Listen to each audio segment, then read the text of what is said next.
Gubernur konten ternyata baik hati.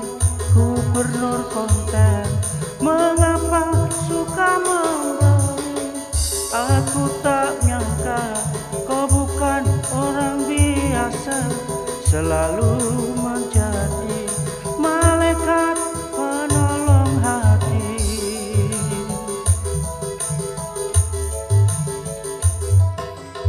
Mengapa aku juga mencintai, padahal hatiku sangat iri hati. Dia selalu menolong dan memberi, semua rakyat juga sangat mencintai.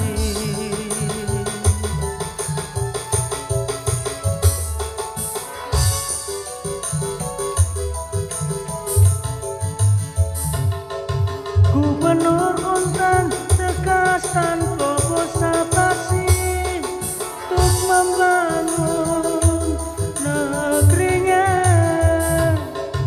Gubernur konten jujur dan adil dan selalu peduli dengan rakyatnya.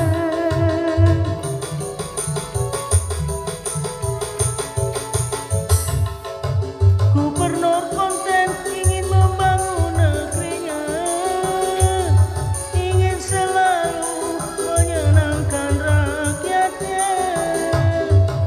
Gubernur konten selalu merakyat dan memberi, membantu orang susah. Gubernur konten membuatku iri hati, kau bisa membantu menolong orang lain. Gubernur konten membuatku menangis, kau sungguh dermawan yang baik hati. Kau sungguh dermawan.